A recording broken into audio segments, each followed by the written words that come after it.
అందరికీ ఈరోజు వీడియో సింపుల్గా బాదం ప్రీమిక్స్ని ఎలా చేసుకోవాలో మీకు చూపిస్తాను. దానికి కావాల్సింది 1/2 కప్ బాదామ్స్, 1/4 కప్ పిస్తాస్ తీసుకోవాలి, అండ్ 1/4 కప్ క్యాష్యూస్ తీసుకోవాలి, అండ్ 4 యాలకులు తీసుకోవాలి. ఇలాచీ వేసిన తర్వాత నెక్స్ట్ గులాబీ పువ్వులు వేసుకోవాలి. గులాబీలు అయితే నేను 2 నాటు గులాబీలు, 2 హైబ్రిడ్ గులాబీలు తీసుకున్నాను. బయట షాప్స్లో దొరికేవి కంటే మనం ఇంట్లో పూచిన పూలే ఒక్కటైనా తీసుకోండి. ఎందుకంటే బయట షాప్స్లో అయితే పెస్టిసైడ్స్ కొడతారు, అవి తినడం మంచిది కాదు. కాబట్టి పిల్లలు మనం కానీ ఇంట్లో పూచిన ఒక్క పువ్వైనా తీసుకోండి.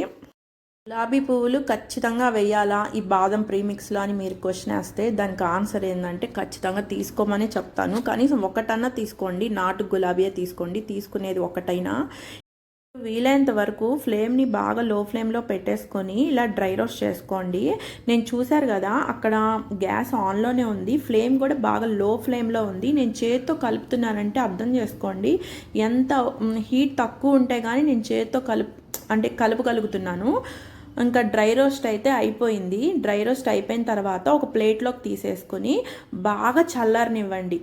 అస్సలు ఎక్కడ కొంచెం కూడా వేడనే ఉండకూడదు, బాగా చల్లారిపోవాలి. ఎంతసేపు డ్రై రోస్ట్ చేసుకోవాలనేది మీకు చెప్పలేదు కదా, 10 మినిట్స్ వరకు డ్రై రోస్ట్ చేసుకోవాలి బాగా లో ఫ్లేమ్లో. తొందరగా అయిపోయింది అనేసి మీడియం కానీ హై ఫ్లేమ్ కానీ పెట్టేసేకండి. పైకి వేగినా కానీ లోపల పచ్చిగా ఉంటుంది. ఒకవేళ లోపల కూడా వేగి పైన కూడా బాగా కలర్ వచ్చింది అనుకోండి, మీరు మిక్సీ చేసుకున్న తర్వాత కొంచెం లైట్ చేదు ఫ్లేవర్ అనేది వస్తుంది. అందుకే ఓపిక్గా బాగా లో ఫ్లేమ్లో అయితే డ్రై రోస్ట్ చేసుకోవాలి. బాగా చల్లారిపోయిన డ్రై ఫ్రూట్స్ని మిక్సీ జార్లోకి తీసుకోవాలి. అంటే నేను 2 బ్యాచెస్గా గ్రైండ్ చేసుకుందాం అనుకుంటున్నాను. మీరు కావాలంటే ఒకేసారి మొత్తం తీసుకోవచ్చు. అండ్ కొంచెం డ్రై ఫ్రూట్స్ తీసుకున్న తర్వాత అందులో కుంకుమ పువ్వు వేసుకోవాలి. ఖచ్చితంగా కుంకుమ పువ్వు వేసుకోవాలండి, పసుపు కాదు. కుంకుమ పువ్వు యాడ్ చేస్తేనే బాగుంటుంది ఈ బాదం ప్రీమిక్స్.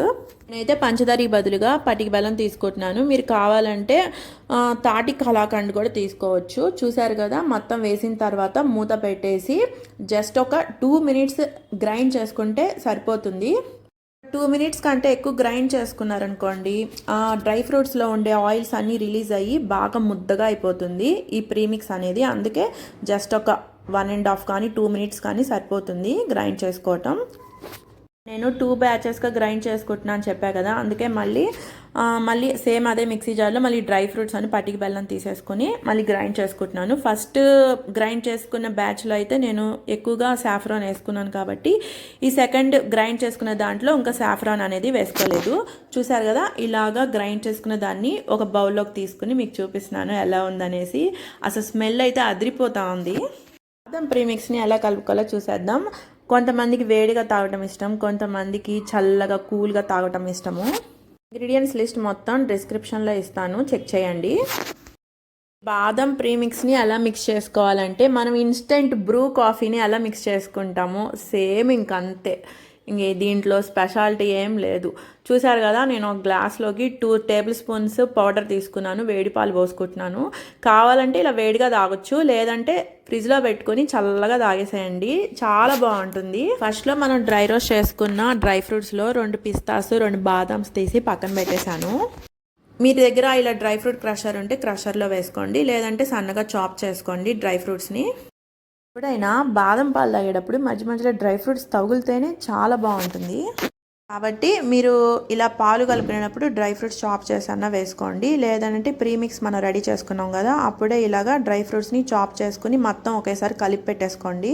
చాలామంది పిల్లలు డ్రై ఫ్రూట్స్ మధ్య మధ్యలో తగులితే ఇష్టపడరు, అందుకని నేను మొత్తంగా దాంట్లో కలిపేలా ఓన్లీ పౌడర్ మరికే నేను కలిపి పెట్టేసుకున్నా. కావాలంటే సన్నగా చాప్ చేసి తాగేటప్పుడు వేసుకోవచ్చు అనేసి. డ్రై ఫ్రూట్స్ మీరు రోస్ట్ చేసుకునే దాన్ని బట్టి ఈ ప్రీమిక్స్ షెల్ఫ్ లైఫ్ అనేది ఉంటుంది. మీరు ఓవర్ హీట్ చేసి రోస్ట్ చేసుకున్నారనుకోండి తొందరగా చెడిపోతుంది.